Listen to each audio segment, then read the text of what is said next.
Assalamu alaikum, dear learners. Welcome to you all in online class of Fazil Almiya City College. I am Sheikh Sora Hussain, your English teacher. Dear learners,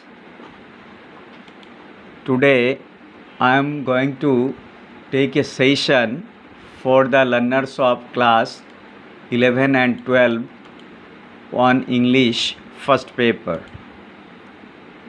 Dear learners, today's topic, Two Women, Part 1, Unit 1, Lesson 3 and page number 12 of your textbook. Dear learners, title of today's topic, Valentina Tereshkova, within bracket, born on 6 March 1937. Learning outcome of today's topic, dear learners, you will get information about Valentina Tereshkova, the first woman in space.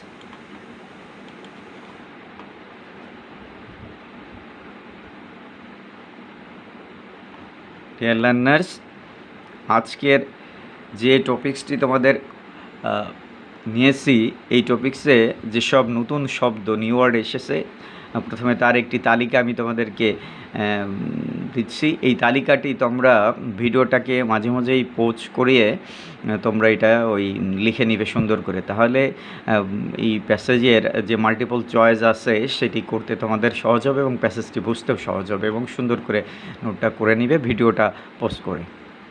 তো আমি 3টা column রেখেছি, যে new word, তারপরে বাংলা অর্থ, তারপরে meaning or synonym. Meaning মানে এখানে ইংলিশ মিনিং। তো ফার্স্ট ওয়ান, প্যারাশুটিং, যার বাংলা অর্থ হলো প্যারাশুট চালনা। তারপরে নেক্সট ওয়ান, এক্সপার্টাইজ, যার বাংলা অর্থ দক্ষতা, এবং যার মিনিং বা সিনোনিম এক্সপেরিয়েন্স অর উইজডম। পরের যে শব্দটি সেটা হলো কসমোনাট, যার বাংলা অর্থ নভোচারী, যার সিনোনিম হলো অ্যাস্ট্রোনাট। তারপরের যে শব্দটি আছে সেটি হলো প্রোলেটারিয়া, যার বাংলা অর্থ শ্রমজীবী, এবং যার সিনোনিম বা ইংরেজি মিনিং হলো ওয়ার্কিং ক্লাস। তারপরে যে শব্দটি আছে সেটি হলো আন্ডারগো, এটি প্যাসেজে ভার্ব হিসাবে ব্যবহৃত হয়েছে, যার বাংলা অর্থ হলো অভিজ্ঞতা অর্জন করা বা কোনো কিছুর ভিতর দিয়ে অতিক্রম করা। এটার ইংরেজি meaning experience or go through.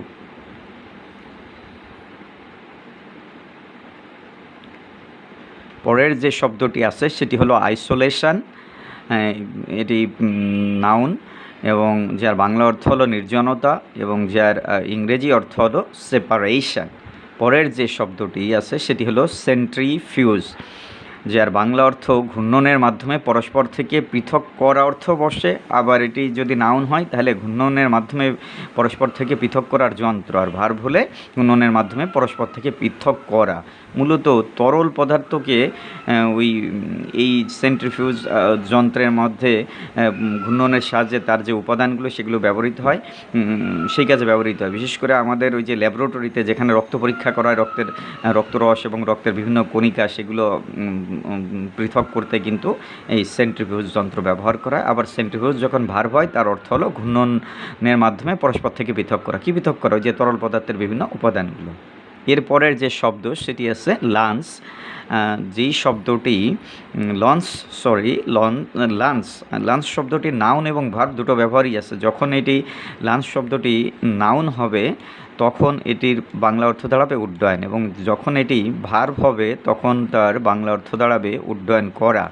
তো এর ইংরেজি মিনিং ভার্ব ক্ষেত্রে থ্রো বাই স্টার্ট হবে, আর যদি নাউন হয় সেক্ষেত্রে থ্রোয়িং বাই স্টার্টিং নিতে হবে। পরের যে শব্দটি আছে সেটি হলো ব্যাকআপ। ব্যাকআপ শব্দটির অর্থ হলো সহযোগী বা সহকারী, যার বাংলা অর্থ অ্যাসিস্ট্যান্ট অথবা হেল্পিং। পরের যে শব্দটি সেটি হলো নশিয়া, যার বাংলা অর্থ হলো বমি বমি ভাব, যার ইংরেজি প্রতিশব্দ হলো কুইজিনেস অর ভমিট।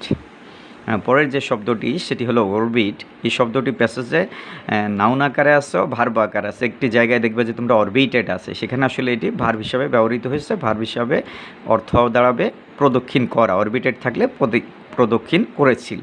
আর নাউন হিসাবে যখন বসবে তখন এটি বাংলা অর্থ হবে কক্ষপথ। এই যে এখানে আমি দিয়ে রেখেছি যে ইংরেজিতে নাউন ক্ষেত্রে কী হবে, অ্যাক্সিস, কক্ষপথ।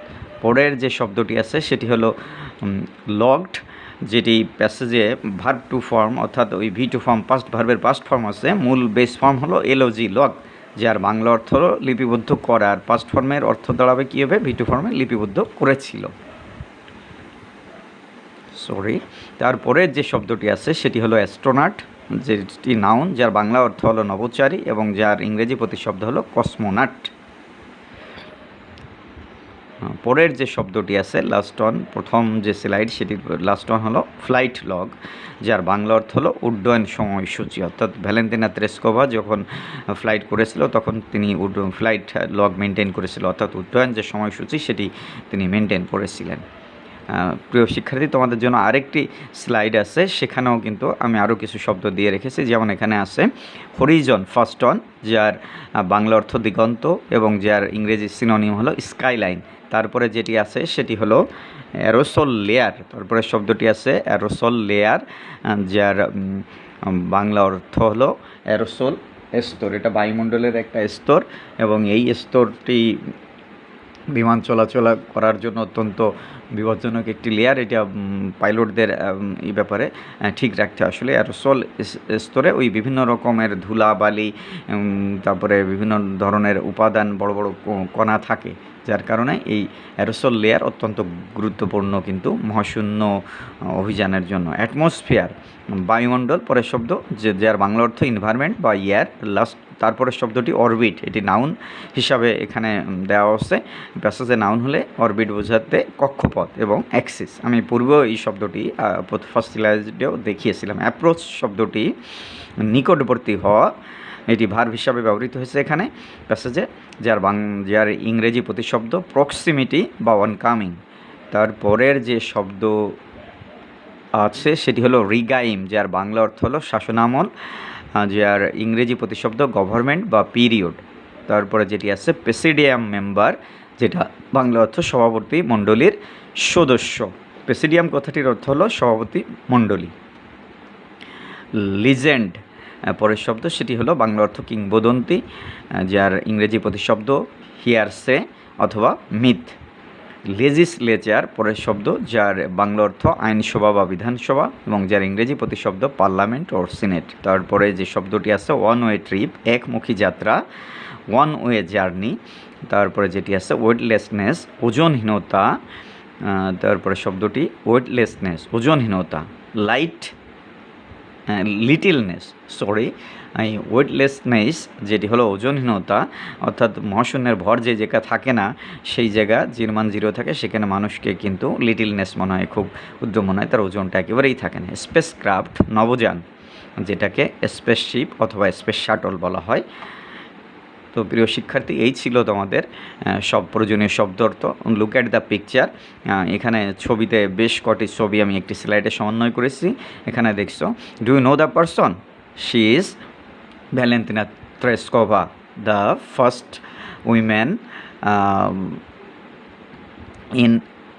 In space journey. তিনি হলেন ভ্যালেন্তিনা তেরেস্কোভা, রাশিয়ার একজন অধিবাসী। তিনি প্রথম নারী বিশ্বে যিনি প্রথম মহাশূন্য ভ্রমণ করেছিলেন। এখানে দেখা যাচ্ছে যে তিনি ল্যান্ডিং করেছেন, অর্থাৎ এই যে স্পেস শাটলটা চিত্রে ডান পাশের যে দ্বিতীয় চিত্রে এখানে দেখা যাচ্ছে যে সেই নভোযানটি যেটি ভস্টক 6 সেটি আসলে আকাশের দিকে যে নিক্ষেপ করা হয়েছে এবং এই যে ভস্টক 6 যে তার এই অংশগুলো কিন্তু ঝরে গেছে ভ্রমণের ফলে। যখন নামছে তখন কিন্তু এই যে গোল যে অংশটা এটাই নেমেছে, যে ল্যান্ডিং অবস্থায় আছে, যে তিনি নেমেছেন। আর এখানে তাকে যখন এই ভ্রমণে পাঠানো হয়, যে ভিতরে বসে আছে এই স্পেস শাটলে বসার পূর্বেই তাকে কিন্তু এই ড্রেসটি, মহাশূন্যের যে ড্রেস, সেই ড্রেসটি যে পরিয়ে দিচ্ছেন। তো মোটামুটি যে আমরা চিত্র দেখে সহজে অনুধাবন করতে পারলাম যে এই যে ভ্যালেন্তিনা তেরেস্কোভা যিনি বসে আছেন ভস্টক 6 মাঝে, এই ভস্টক 6 করেই তিনি আসলে এই যে স্পেসে যাত্রা করেছিলেন। আর এইটি হলো এই যে তিনি সেই ভস্টক 6 মহাশূন্যে উৎক্ষেপণ করা হয়েছে, সেই প্যাড থেকে যেখান থেকে উৎক্ষেপণ করা হয়েছে আকাশে এই যে অবস্থা উপরের দিকে চলে যাচ্ছে, আর এটি হলো তিনি ল্যান্ডিং করেছেন। আর এটি হলো যে তাকে যখন এই যে স্পেস শাটলে বসানো হয়েছিল তার পূর্বে তাকে এই যে মহাশূন্যের যে পোশাক স্পেস স্যুট সেটি পরিয়ে দেওয়া হয়েছে। আবার ডিয়ার লার্নার্স, এখন আমরা টেক্সটটি শুরু করছি। টেক্সটটি তোমরা অত্যন্ত মনোযোগ সহকারে এটি দেখবে ভিডিওটি। টেক্সটটি বুঝতে পারলেই তোমাদের যে প্রশ্নের উত্তর সেগুলো তোমরা সহজেই করতে পারবে। Text begin. Valentina Tereshkova was born in the village Maslennikovo, Tutayevsky district in the central Russia. তো ভ্যালেন্টিনা তেরেস্কোভা যিনি মধ্য রাশিয়ার টোটোভস্কি জেলার মসলেনিকোভো গ্রামে জন্মগ্রহণ করেছিলেন। তাহলে আমরা যাকে নিয়ে আজকে জানছি তিনি হলেন ভ্যালেন্টিনা তেরেস্কোভা, এবং ওয়াজবর্ন বলতে কি বোঝায়? জন্মেছিলেন। যেমন আই ওয়াজ বর্ন ইন 1977, আমি 1977 সালে জন্মেছিলাম এই অর্থে বসে। আর তিনি যেই গ্রামের অধিবাসী ছিলেন সেটার নাম ছিল মসলেনিকোভো, উচ্চারণটা একটু জটিল আছে। আর তিনি যেই জেলায় এই মসলেনিকোভো অবস্থিত বা তার গ্রামটি সেটির নাম হলো টুটোয়েভস্কি, এবং এটি কোথায় অবস্থিত? ইন দ্য সেন্ট্রাল রাশিয়া, মধ্য রাশিয়াতে। তো বর্তমান যে দেশটি রাশিয়া, সেই রাশিয়ার মধ্য অঞ্চলে এই তার বাড়িটি ছিল ভ্যালেন্টিনা তেরেস্কোভার। পরের সেন্টেন্সটি, Tereshkova's father was a tractor driver and her mother worked in a textile plant. তেরেস্কোভার বাবা ছিলেন একজন ট্র্যাক্টর চালক এবং তার মা ছিলেন একজন বুনন কর্মী। অর্থাৎ এই যে বুনন কারখানা, সেই বুনন টেক্সটাইল প্লান্ট বলতে এখানে কী বোঝায়? বুনন কারখানা। সেই বুনন কারখানা যেখানে পোশাকের কাপড় তৈরি হয়, সেই বুনন কারখানাতে তিনি কাজ করতেন তার মাদার, অর্থাৎ সেখানে তিনি শ্রমিক ছিলেন। আর তার বাবা ছিলেন একজন ট্রাক ড্রাইভার। তাহলে এ থেকে আমরা কি বুঝতে পারি? He comes of a very poor family, or he comes of a proletarian family, অর্থাৎ ওয়ার্কিং ক্লাস পিপল, শ্রমজীবী পরিবার থেকে তিনি এসেছেন। আমরা আর একটু ক্লিয়ার করে বলতে পারি যে her family was not well to do, যে তার পরিবার কিন্তু সচ্ছল ছিল না। Then Tereshkova began school in 1945 at the age of 8।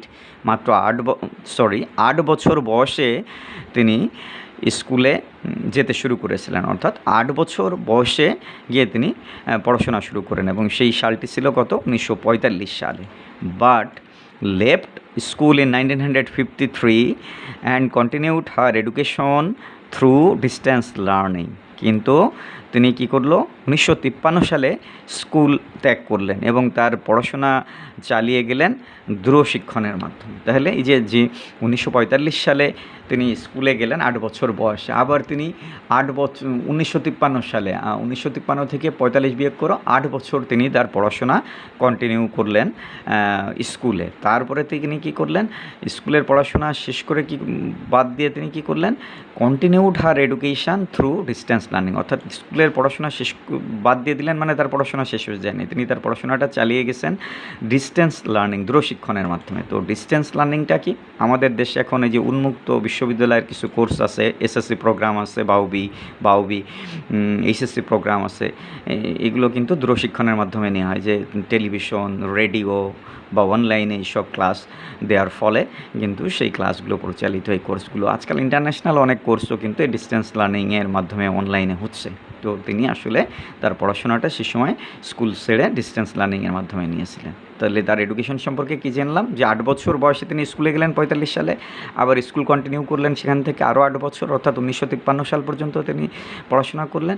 এরপরে কিন্তু স্কুল ত্যাগ করলেন এবং স্কুল ত্যাগ করে পড়াশোনা তিনি চালিয়ে গেলেন ডিস্ট্যান্স লার্নিং, দূরশিক্ষণের মাধ্যমে। She became interested in parachuting from a young age. অতি অল্প বয়স থেকেই তিনি প্যারাশুট পরিচালনায় আগ্রহী ছিলেন। তাহলে তিনি অত্যন্ত আগ্রহী ছিলই। She was fond of parachuting from an early age and trained in skydiving at the local aero club, making her first jump at the age of 22, 120 1 May 1959। এবং কী করলো, তিনি এই যে ইয়ং বয়স থেকে প্যারাশুটিংয়ে তার যে ইন্টারেস্ট ছিল এবং সেটি বাস্তবায়নের জন্য কী করলো, তিনি স্থানীয় একটি অ্যারো ক্লাবে প্রশিক্ষণ নিলেন। কিসের উপর প্রশিক্ষণ নিলেন? স্কাই ডাইভিং, যে স্কাই ডাইভিংয়ের উপরে আকাশ জাম্প, যেটির উপর তিনি প্রশিক্ষণ নিলেন। এবং কী করলো, তার প্রথম জাম্পটি দিল কি, making her first jump at the age of 22 on 21 May 1959। এবং 1959 সালের 21 মে 22 বছর বয়সে তিনি প্রথম জাম্পটি, আকাশ জাম্প যেটি, সেটি দিয়েছিলেন। Next sentence, at that time she was employed as a textile worker in a local factory. আর সেই সময়টাতে তিনি একটি বুনন কারখানায় বুনন শ্রমিক হিসাবে তিনি নিযুক্ত ছিলেন। দেখো যে শি ওয়াজ এমপ্লয়েড, তিনি নিযুক্ত ছিলেন অ্যাজ এ টেক্সটাইল ওয়ার্কার, যে বুনন শ্রমিক হিসাবে কোথায়? ইন এ লোকাল ফ্যাক্টরি, একটি স্থানীয় কারখানায়। তার মানে তিনি নিজেও একজন শ্রমিক ছিলেন। It was her expertise in sky diving that led to her selection as a cosmonaut. যে একজন মহাকাশচারী হিসাবে তাকে যে নির্বাচন করা হলো, এর পিছনে কারণটা ছিল কি, যে তিনি স্কাই ডাইভিংয়ে অত্যন্ত দক্ষ ছিলেন। যে এক্সপার্টাইজ মানে কি, শি ওয়াজ ভেরি এক্সপার্ট কী কাজে? In sky ডাইভিংয়ে। আর সেই কারণেই কিন্তু এই যে দ্যাট লেড টু, যেটা পরিচালিত করেছিল হার সিলেকশান, তার নির্বাচন অ্যাজ এ কসমোনট, নভোচারী হিসাবে। তাহলে তিনি যে নভোচারী হিসাবে কেন তাকে সিলেক্ট করা হয়েছিল, এর কারণটি যদি প্রশ্ন করা হয়, why was he selected as a cosmonaut? Because she was very much expert in sky diving, that's why she was selected as a cosmonaut. এছাড়াও দেখা যায় যে তিনি ছোটো সময় থেকেই এই যে অত্যন্ত আগ্রহী ছিল, ইন্টারেস্টেড ছিল কী বিষয়, এই যে প্যারাজিয়ামের ব্যাপারে বা এই যে স্কাই ডাইভিং, তারপরে প্যারাশুটিংয়ের ব্যাপারে অত্যন্ত ইন্টারেস্টেড ছিল। সেই কারণে তিনি ওই যে প্রশিক্ষণও নিয়েছিলেন স্থানীয় লোকাল ক্লাব থেকে, সব মিলে। তো মূল কারণটা হলো যে যেহেতু তিনি স্কাই ডাইভিংয়ে অত্যন্ত পারদর্শী, সেই কারণেই তাকে নির্বাচিত করা হয়েছিল। নেক্সট স্লাইডে চলে যাই। After the flight of Yuri Gagarin, within bracket the first human being to travel to outer space in 1961, Yuri গ্যাগারিনের আকাশ মহাশূন্য ভ্রমণের পরে, আর ইউরি গ্যাগারিন কে ছিল, উইদিন ব্র্যাকেট আছে দেখো, the first human being to travel to outer space in 1961। Yuri Gagarin 1961 সালে মহাশূন্যে ভ্রমণ করেছিলেন এবং তিনি হলেন প্রথম মানব, হিউম্যান বিং, যিনি এই মহাশূন্যে ভ্রমণ করেছিলেন। তাহলে মানব ইতিহাসের অত্যন্ত গুরুত্বপূর্ণ একটি দিন যে 1961 সালে কে ইউরি গ্যাগারিন, তিনি হলেন প্রথম মানব যিনি মহাশূন্য ভ্রমণ করেছিলেন। আর তারপরে কি আছে, the Soviet Union decided to send a woman in a space. আর এই যে ইউরি গ্যাগারিন যখন সফলভাবে 1961 সালে মহাশূন্য ভ্রমণ করলেন, আর তারপরেই সোভিয়েত ইউনিয়ন, তৎকালীন ওই যে ইউএসএসআর, সোভিয়েত সোশ্যালিস্ট রিপাবলিক, বর্তমানে ভেঙে তো অনেক রাষ্ট্র হয়েছে, রাশিয়া হলো তার মূল অংশটা। হাউবার সেই সোভিয়েত ইউনিয়ন তখন সিদ্ধান্ত নিয়েছিল যে একজন নারীকে তারা মহাশূন্যে পাঠাবে। তাহলে ইউরি গ্যাগারিন কে ছিল? ইউরি গ্যাগারিন ছিলেন রাশিয়ার একজন কসমোনট, যিনি 1961 সালে প্রথম মহাশূন্যে পা রাখেন। আর তিনি সফলভাবে যখন পা রাখলেন, তারপরে সোভিয়েত ইউনিয়ন সিদ্ধান্ত রাখলেন যে এখন তারা একজন নারীকে সেখানে মহাশূন্যে পাঠাবে। পরের আইডিয়াটি, on 16 February 1962, proletarian Valentina Tereshkova was selected for this project from among more than 400 applicants. 16 February 1962 সালে শ্রমজীবী ভ্যালেন্টিনা ট্রেসকোভাকে নির্বাচিত করা হলো এই প্রকল্পের জন্য, এবং তাকে নির্বাচিত করা হলো 400-এর অধিক প্রার্থীর মধ্য থেকে বাছাই করে। তাহলে এটি অত্যন্ত গুরুত্বপূর্ণ দিন যে 16 ফেব্রুয়ারি 1962 সাল, যেই সময় প্রোলেটারিয়া ভ্যালেন্টিনা ট্রেসকোভা, শ্রমজীবী ভ্যালেন্টিনা ট্রেসকোভাকে প্রোলেটারিয়া বলা হচ্ছে কেন? আসলে তিনি তো ওই যে নিজে একজন শ্রমিক ছিলেন, তার মাও শ্রমিক ছিল, তার বাবা একজন ড্রাইভার ছিল, সব মিলে তারা যে শ্রমজীবী মানুষ, সেই কারণে এখানে প্রোলেটারিয়া ব্যবহার করা হয়েছে। তো তাকে কী করা হলো, সিলেক্টেড করা হলো ফর দিস প্রজেক্ট, এই প্রকল্পের জন্য। কোন প্রকল্প, যে মহাশূন্যে একজন নারী পাঠাতে হবে। From among more than 400 applicants, এবং 400রও অধিক প্রার্থী ছিল সেই আবেদনকারীর মধ্য থেকে তাকে নির্বাচিত করা হলো। আর তাকে নির্বাচিত কেন করা হলো, যে আগেই বলেছিলাম যে she was expert in sky diving, সেই কারণেই তাকে নির্বাচিত করা হয়েছিল। Next sentence, Tereskova had to undergo a series of training that included weightless flights, isolation test, centrifuge tests, rocket theory, spacecraft engineering, then 120 parachute jumps and pilot training in MiG-15 UTI jet fighters. অনেক লম্বা একটি বাক্য, যেখানে বলা হয়েছে তেরেস্কোভাকে বেশ কিছু প্রশিক্ষণের ভিতর দিয়ে অতিক্রম করতে হয়েছিল, যার মধ্যে ইনক্লুডেড কী ছিল, ওয়েটলেস ফ্লাইটস, ওজনহীন ভ্রমণ। এই যে ওজনহীন মানে কি, ওই যে মহাকর্ষে যে ওই মহাশূন্যে তো আসলে কাজ করে না, ত্বরণ যেটা, সেই অভিকর্ষীয় ত্বরণ কাজ করে না, সুতরাং সেই জায়গায় মানুষ কিন্তু ওয়েটলেস, হালকা হয়ে যায়। তো সেই ওয়েটলেস অবস্থায় ফ্লাইট কী করে করা যায়, তার উপর তিনি প্রশিক্ষণ নিলেন। তারপরে কী নিলেন, আইসোলেশন টেস্ট, যে নির্জন পরীক্ষা, যে সেই মহাশূন্যে তো তিনি সেই রকেটে একাকী থাকবেন, বা তার সঙ্গে একজন লোক থাকতে পারে, সেই একাকী অবস্থায় তিনি যাতে টিকে থাকতে পারেন, সেই টেস্টটি। এরপরে হলো সেন্ট্রিফিউজ টেস্ট, যেটি হলো ওই যে ঘূর্ণনের মাধ্যমে, প্রচণ্ড ঘূর্ণনের মাধ্যমে যে বিচ্ছিন্ন হওয়ার বিষয়টি, সেটাকে সেন্ট্রিফিউজ টেস্ট বলা হয়। মহাশূন্যে তো নির্দিষ্ট কক্ষপথে কিন্তু বারবার তিনি পৃথিবীর চারদিকে পরিভ্রমণ করবেন মহাশূন্যে, সেই কারণে সেই সেন্ট্রিফিউজ টেস্টও তাকে করিয়ে দেওয়া হয়েছিল। দেন রকেট থিওরি, রকেট তত্ত্ব, যে মহাশূন্যে যেতে হলে তো আর বিমানে করে যাওয়া যাবে না, কিংবা সেখানে ওই হেলিকপ্টারও যাওয়া যাবে না, সেখানে যেতে হয় রকেটে করে, সেই জন্য রকেটের যে তথ্য সেটি জানতে হয়েছিল। দেন স্পেস ক্রাফট ইঞ্জিনিয়ারিং, এবং মহাশূন্য প্রকৌশল বিদ্যা, সেটি তাকে জানতে হয়েছিল। আর তারপরে যে প্রশিক্ষণটা নিয়েছিল সেটা হলো 120 প্যারাশুট জাম্পস এবং 120 প্যারাশুট জাম্পস। তারপরে আরও একটি ট্রেনিং তাকে নিতে হয়েছিল, সেটি হলো pilot training in MiG-15 UTI jet fighters. এই যে MiG-15 UTI জেট ফাইটার্স, রাশিয়ার সেই সময়ের একটি অত্যন্ত প্রচলিত ফাইটার, সেটিতে করে তাকে কিন্তু পাইলট ট্রেনিং নিতে হয়েছিল। তাহলে এই যে তেরেস্কোভাকে মহাশূন্যে পাঠানোর জন্য প্রথম মহিলা হিসাবে সিলেক্ট করা হলো তার এক্সপার্টনেসের কারণে, যে স্কাই জাম্পে তিনি এক্সপার্ট। আর সেই সিলেকশনের পরে কিন্তু তাকে কি করতে হলো, তেরেস্কোভা আন্ডারগো, তাকে ভিতর দিয়ে অতিক্রম করতে হয়েছিল, বা তেরেস্কোভা হ্যাড টু এক্সপেরিয়েন্স, তাকে অভিজ্ঞতা অর্জন করতে হয়েছিল কি, এ সিরিজ অফ ট্রেনিং, একেবারে ধারাবাহিকভাবে বেশ কিছু প্রশিক্ষণ, দ্যাট ইনক্লুডেড, যার মধ্যে সম্পৃক্ত ছিল এই যে এত সময় যেগুলো বললাম, ওয়েটলেস ফ্লাইট থেকে শেষ পর্যন্ত। তাহলে যদি প্রশ্ন আসে যে তাকে সিলেকশনের পর কি কি প্রশিক্ষণ তিনি নিয়েছিলেন, এখান থেকে তোমরা উত্তর করবে। Next slide. Since the successful launch of the spacecraft Vostok 5 on June 1963, 1963 সালের জুনে ভস্টক 5-এর সফল উৎক্ষেপণের সময় হতে Tereshkova began preparing for her own flight. Tereshkova শুরু করলেন তার নিজের যে অভিযান, নিজের যে অভিযাত্রা, সেটার প্রস্তুতি। তো খেয়াল করো যে কি হলো, ভস্টক 5, আমাদের যিনি ভ্যালেন্টিনা তেরেস্কোভা, তিনি কিন্তু ভস্টক 6 করে গিয়েছিলেন, আর তার যাত্রার পূর্বেই কিন্তু ভস্টক 5, যেটা 1963 সালে জুনে যাত্রা শুরু করে, সেটা যখন উৎক্ষেপণ করা হয়, লঞ্চ মানে কি উৎক্ষেপণ করা, তার সঙ্গে সঙ্গে তিনি কিন্তু সেই সময় থেকে এই যে তিনি কিন্তু প্রস্তুতি নেওয়া শুরু করলেন।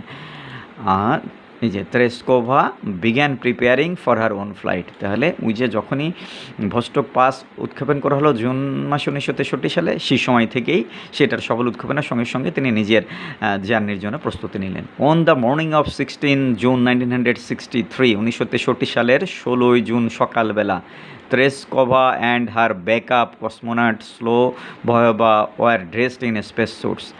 তেরেস্কোভাকে এবং তার ব্যাকআপ কসমোনট, অর্থাৎ তার সহযোগী নভোচারী, যার নাম ছিল সোলোভয়েভা, তাকে কি হলো, মহাশূন্যের যে পোশাক সেটি পরিয়ে দেওয়া হলো।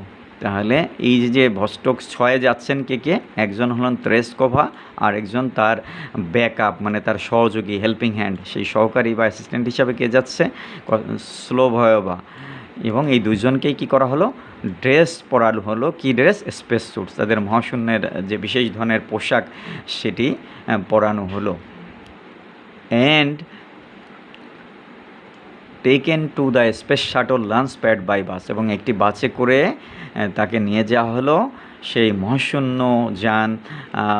মহাশূন্য যান উৎক্ষেপণ যে প্যাড, সেই প্যাডে। তাহলে বিমান যেমন একটি আমাদের ওই যে ওটাকে কি বলে, এয়ারপোর্টে বিভিন্ন তাদের যেমন জায়গা আছে, সেই জায়গা থেকে সেগুলো উৎক্ষেপণ উপরে উড্ডয়ন করে। আর এই আমাদের মহাশূন্য যান স্পেস শাটল যেগুলো, এগুলো উৎক্ষেপণ হয়, লঞ্চ করা হয় কোথায়, ওই যে স্পেস শাটল লঞ্চ প্যাড এমন একটি জায়গা যেখান থেকে মহাশূন্য যান উৎক্ষেপণ করে, সেই জায়গায় তাদের বাসে করে নিয়ে যাওয়া হলো। After completing higher communication and life support checks, তার যোগাযোগ ব্যবস্থা আর হলো জীবন রক্ষাকারী ব্যবস্থা পরীক্ষার পরে, she was sealed inside Vostok 6, তাকে ভস্টক 6-এর মধ্যে একেবারে আবদ্ধ করে রাখা হলো। তাহলে কি করা হলো, প্রথমেই আবদ্ধ করার পূর্বে কী করা হলো, প্রথমেই কমপ্লিট করতে হলো তার কি কমিউনিকেশন সিস্টেম, যে তিনি যে মহাশূন্যের যানের ভিতর থেকে অন্য জায়গায় যে স্টেশন আছে সেগুলোর সাথে কমিউনিকেট করতে পারছে কিনা সেই ব্যবস্থা চেক করলেন। আরেকটা হলো লাইফ সাপোর্ট, তার জীবন রক্ষাকারী যে সরঞ্জাদি সেগুলো কী করা হলো, চেক করা হলো। এই চেক করার পরেই তাকে কি করা হলো, ওই যে সিল্ড করা হলো। সিল্ড করা কি, ভিতরে আবদ্ধ অবস্থায় রাখা ভস্টক 6-এর মধ্যে তাকে রাখা হলো মহাশূন্যে যাওয়ার জন্য। সেই জায়গাটা একবারে বায়ু নিরোধী করে দেওয়া হলো, সিল করে দেওয়া হলো। ফিনিশিংয়ে 2 আওয়ার কাউন্টডাউন, 2 ঘন্টা উল্টো গণনা শেষে ভস্টক 6 লাস্ট ফল্টলেসলি, ত্রুটিহীনভাবে ভস্টক 6 উৎক্ষেপণ করা হলো। তাহলে এই ভস্টক 6-কে কী করা হলো, সর্বশেষে 2 ঘন্টা উল্টো গণনা করা হলো, অর্থাৎ ওই শেষ দিক থেকে প্রথম দিকে যেমন 100, 99, 98 এইভাবে যে গণনা করা হয় এটাকে কাউন্টডাউন বলা হয়, উল্টোমুখী গণনা। সেই গণনা করার পরে 2 ঘন্টা ব্যাপী তারপরে সেইটা ফল্টলেসলি ত্রুটিহীনভাবে লঞ্চ করা হলো। লঞ্চ মানে কি, উৎক্ষেপণ করা হলো। নেক্সট প্যারা, although Tereskova experienced nausea and physical discomfort for much of the flight, যদিও তার এই যে মহাশূন্য অভিযান বা মহাশূন্যে অভিযাত্রার অধিকাংশ সময়ে তিনি তার বমি ভাব হচ্ছিল এবং শারীরিক অস্বস্তিতে তিনি ভুগতেছিলেন। যে নোশিয়া হলো ভমিটিং, বমি ভাব হওয়া, আর একটা হলো ফিজিক্যাল ডিসকমফোর্ট, শারীরিক অসুস্থতা তিনি ভুগতেছিলেন। কখন, for much of the flight, তার যে ফ্লাইট সেই ফ্লাইটের অধিকাংশ সময় জুড়ে। তারপরেও কী করলো, she orbited the earth 48 times and spent almost 3 days in space. তারপরেও তিনি 48 বার পৃথিবীকে তার পৃথিবীর কক্ষপথের চারদিকে প্রদক্ষিণ করেছিলেন এবং সেই মহাশূন্যে তিনি প্রায় 3 দিনের মতো অতিক্রম করেছিলেন। তাহলে খেয়াল করো যে তিনি কতটা ডিটারমাইন্ড ছিলেন যে তার কাজের প্রতি, যে তার বমি হচ্ছিল, শারীরিক প্রচণ্ড খারাপ লাগতেছিল, তারপরেও তিনি পৃথিবীর যে যে শি অরবিটেড, তিনি প্রদক্ষিণ করেছিলেন দ্য আর্থ 48 টাইমস মানে কি 48 বার তিনি প্রদক্ষিণ করেছিলেন পৃথিবী। এই যে পৃথিবীর বাইরে, যে আকাশের বাইরে গিয়ে সেই মহাশূন্যতে তিনি প্রবেশ করে সেই যে কক্ষপথ আছে সেই কক্ষপথে 48 বার তিনি অরবিটেড করলেন, অর্থাৎ পরিভ্রমণ করলেন। এবং এই পরিভ্রমণ তার সময় ব্যয় হলো কত, অলমোস্ট 3 days ইন স্পেস, প্রায় 3 দিনের মতো, 3 দিনের একটু কম আর কি। উইদিন এ সিঙ্গেল ফ্লাইট, একটি মাত্র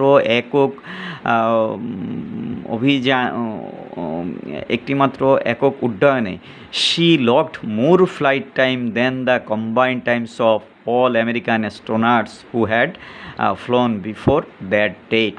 অর্থাৎ একটি মাত্র একক উড্ডয়নে তিনি লিপিবদ্ধ করতে পেরেছিলেন অধিক সময় কাদের তুলনায় সেই সময় পর্যন্ত, তিনি যেদিন উড্ডয়ন করলেন তার পূর্ব পর্যন্ত আমেরিকার যত অ্যাস্ট্রোনট, আমেরিকার সেই সম্মিলিত সকল নভোচারীদের যে উড্ডয়ন সময় তার থেকে অধিক সময়। অর্থাৎ সেই সময় তাকে যেদিন যে ভস্টক 6 উৎক্ষেপণ করা হলো সেটি উৎক্ষেপণের পূর্ব পর্যন্ত আমেরিকার সকল নভোচারীরা যে কয়েক ঘন্টা মহাশূন্যে পরিবহন করেছেন তাদের সম্মিলিত সময়ের চেয়ে তিনি যে সময়টি মহাশূন্যে একটি মাত্র ফ্লাইটে তিনি কাটালেন সেই সময়টা বেশি ছিল।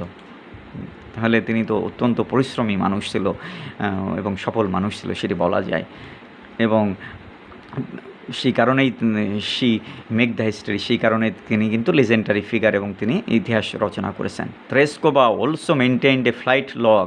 ত্রেসকোভা কী করেছিলেন, একটি এই যে ফ্লাইট লগ সময়সূচি, উড্ডয়ন সময়সূচি সেটি মেনটেন করেছিলেন, অর্থাৎ তিনি লিখে রেখেছিলেন যে উড্ডয়নের সময় কোথায় সময় যে কোন লেয়ারের ভিতরে যাচ্ছে সেখানকার অবস্থা, অর্থাৎ উড্ডয়ন সময়সূচি তিনি মেনটেন করেছিলেন। And took photographs of the Harijan, এবং সেই যে দিগন্ত, সেই দিগন্তের ফটোগ্রাফ ছবি নিয়েছিলেন। যে মহাশূন্যের পৃথিবীর বাইরে যে সেই হরিজনের দিগন্তরেখার বাইরে মহাশূন্যে গেলেন, সেই মহাশূন্যে গিয়ে সেখান থেকে বেশ কিছু ছবিও তিনি নিয়েছিলেন।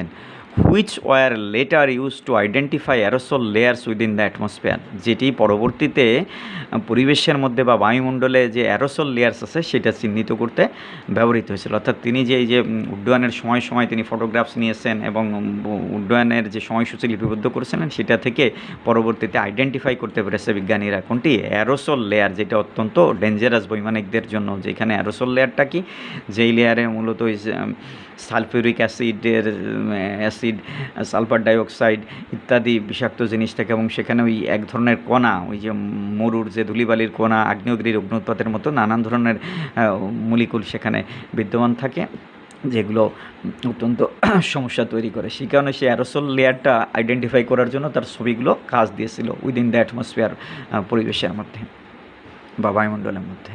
ওকে, next slide. Vostok 6 was the final Vostok flight and was launched 2 days after Vostok 5. Vostok 6টা হলো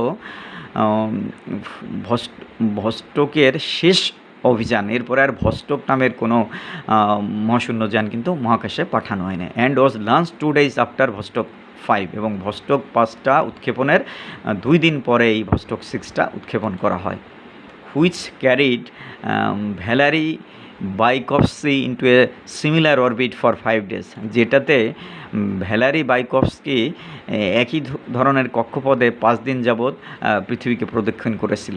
তাহলে এই ভস্টক 5টা কি, ভস্টক 5 হলো আরেকটি যান যেটা ভস্টক 6 উৎক্ষেপণের 2 দিন পূর্বে এটি উৎক্ষেপণ করা হয়েছিল। আর এই ভস্টক 5-এ কে ছিল নভোচারী হিসাবে, ভ্যালারি বাইকফস্কি, তিনিও রাশিয়ান ছিলেন, এবং তিনি কী করছিলেন, এ সিমিলার অরবিট ফর 5 days, একই ধরনের অরবিটে, একই কক্ষপথ, যেই কক্ষপথে ভস্টক 6 ছিল সেই একই কক্ষপথে ভস্টক 5ও 5 দিন ধরে মহাশূন্য পরিবহন করেছিলেন। ল্যান্ডিং 3 hours আফটার তেরেস্কোভা, এবং তেরেস্কোভা 3 ঘন্টা পরে এটি পৃথিবীতে ফেরত এসেছিলেন, অর্থাৎ সফলভাবে অবতরণ করেছিলেন। তাহলে কী দাঁড়ালো, যে ভস্টক 5 সম্পর্কে কি জানলাম, এইটাও একটি মহাশূন্যযান যেটাকে করে ভ্যালারি বাইকফস্কি ওই 5 দিন মহাশূন্যে পরিবহন করেছিলেন, এবং ভ্যালেন্টিনা তেরেস্কোভা ভস্টক 6 যে কক্ষপথে পরিবহন করেছিলেন তিনিও একই কক্ষপথে পরিবহন করেছিল। পার্থক্যটা কি, ভস্টক 5টা 2 দিন পূর্বে উৎক্ষেপণ করা হয়েছিল, সেই কারণে সেটি 5 দিন যাবৎ মহাশূন্যে থাকলেন, এবং ভস্টক 6 হলো তার ভস্টক 5-এর 2 দিন পরে উৎক্ষেপণ করা হলো, এবং সেটি মহাশূন্যে থাকলো 3 দিন। আর এই একই দিনে দুজন ফেরত আসলেও ভস্টক 5 আর 6-এর কিন্তু পরে 5 এসেছিল 6-এর 3 ঘন্টা পরে, যেটাতে ভস্টক 5-এ কে ছিল, ভ্যালারি বাইকফস্কি। সুতরাং ভস্টক 5 সম্পর্কে যদি তোমাদের ইনফরমেশন জানতে চাই সেটি দিবে, আবার ভস্টক 6 সম্পর্কে তথ্য চাইলে সেটিও দিতে পারবে। The 2 vessels approached each other within 5 kilometers at one point. একটা জায়গায় এই 2টা মহাশূন্যযান পরস্পরের 5 কিলোমিটারের কাছাকাছি চলে এসেছিলেন। যেহেতু একই কক্ষে তারা সমসাময়িক সময়ে পরিবহন করছিল, সেই কারণে একেবারে কাছাকাছি 5 কিলোমিটারের মধ্যে পরস্পর চলে এসেছিল। And from space Tereshkova communicated with Bykovsky and the Soviet leader Khrushchev by radio, এবং তখন কি করেছিল, তেরেস্কোভা ওই রেডিও তরঙ্গ ব্যবহার করে তৎকালীন সোভিয়েত নেতা, যিনি সোভিয়েত প্রেসিডেন্ট কে ছিল, ক্রুশেভ, তার সঙ্গে যোগাযোগ করেছিলেন।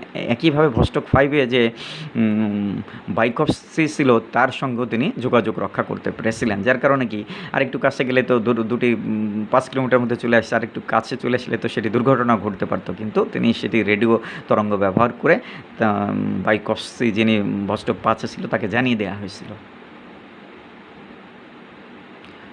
Much later, in 1977, Tereskova earned a doctorate in engineering from Zhukovsky Air Force academy. পরবর্তীতে রাশিয়ার জুকোভস্কি এয়ারফোর্স একাডেমি থেকে তিনি 1977 সালে ইঞ্জিনিয়ারিং অর্থাৎ প্রকৌশলবিদ্যার উপরে ডক্টরেট ডিগ্রি অর্জন করেন।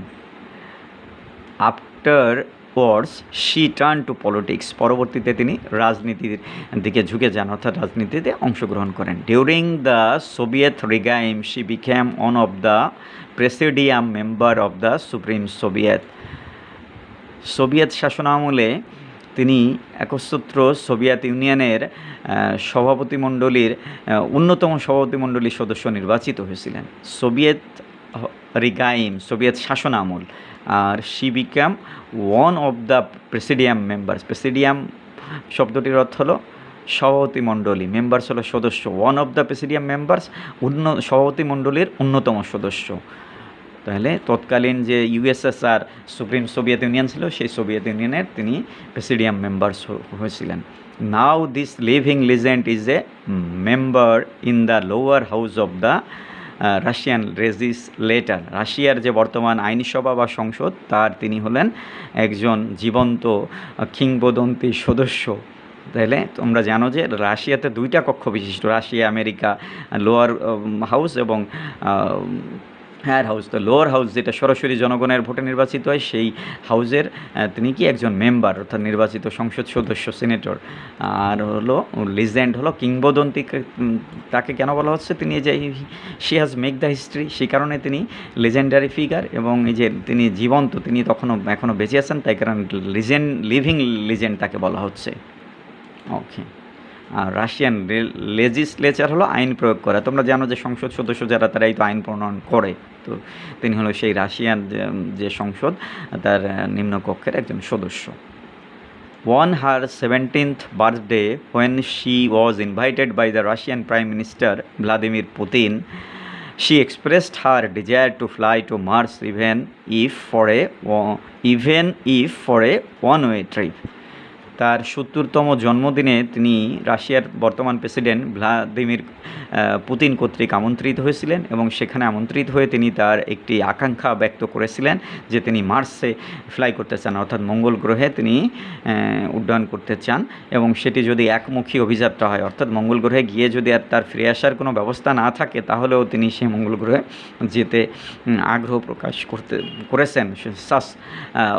সাস ওয়াজ দ্য উমেন শি, এরকম একজন ব্যক্তি আসলে তিনি ছিলেন, যার কারণেই তো তিনি লিজেন্ডারি ফিগার হতে পেরেছেন। She has make the history, that's why she is a living legendary figure. তো নিশ্চয়ই তোমরা ব্যাপারটি বুঝতে পেরেছো। ডিয়ার লার্নার্স, নাও এই প্যাসেজ থেকে যে প্রশ্ন আসতে পারে তোমাদের নতুন সংশোধিত সিলেবাস অনুসারে 10টি আসবে মাল্টিপল চয়েস, আমি এখানে দিয়ে রেখেছি। Choose the correct answer from the alternatives. এখানে তোমাদের যে মাল্টিপল চয়েস থেকে পছন্দের উত্তরটি নিতে হবে, এবং 10টিতে 10 মার্কস। সেকেন্ড ইয়ারে যারা আসো তাদের জন্য ফার্স্ট ইয়ারে একই ধরনের সিলেবাস আসতেছে। তো এখানে আমি যে দিয়ে রেখেছি, তো আমরা এগুলো ভিডিওগুলো পর্যায়ক্রমে পোস্ট করে আমি 3টি স্লাইডে কিন্তু মাল্টিপল চয়েস দিয়েছি, এগুলো নোট করবে এবং নিজেরা উত্তর করবে। আমি কিন্তু উত্তর করে দিইনি, তোমাদের জন্য এগুলো কাজ দিয়ে রাখছি। নেক্সট যে এই স্লাইডে আছে 5 থেকে 8 পর্যন্ত, আমি দেখিয়ে দিলাম, এখানে কিন্তু 8 পর্যন্ত আছে, এবং তারপরে যে স্লাইডে সেখানে আরও 2টি আছে, মোট 10টি মাল্টিপল চয়েস দিয়ে রেখেছি। নেক্সট তোমাদের আরেকটি কাজ দিয়ে রেখেছি, সেটি হলো answer the following question 3 into 5, 15। আগে কিন্তু 2 মার্কস করে থাকতো, বর্তমান তোমাদের নিউ সিলেবাসে যে শর্টকাট সিলেবাস দেওয়া হয়েছে, সেকেন্ড ইয়ারে যারা আসো এমনকি ফার্স্ট ইয়ারে যারা আসো, সেইখানে কিন্তু 3 মার্কস করে থাকবে তোমাদের। এই যে এখানে আমি 5টি প্রশ্ন দিয়ে রেখেছি, এই 5টির প্রশ্ন উত্তর তোমরা নিজেরা করবে, এই কাজটি তোমাদের জন্য দিয়ে রাখলাম। এর বাইরেও তোমাদের মৌখিকভাবে বলে দিচ্ছে আরেকটি প্রশ্ন, রিয়ারেন্স তোমাদের আসছে 10 মার্ক। সেই রিয়ারেন্স কিন্তু এই যে একটি ধারাবাহিক কাহিনী আছে এখানে, তো ভ্যালেন্টিনা তেরেস্কোভাকে নিয়ে তার লাইফ স্টোরি আছে, তার অ্যাক্টিভিটিস আছে, সুতরাং এটিকে কিন্তু স্যাম্পল আকারে সাজিয়ে তোমাদের রিয়ারেঞ্জ আসতে পারে, সেজন্য প্রস্তুতি নেবে। Thank you dear learners, that is end for today. Thank you very much. See you in the next class with Kalpana Chawla.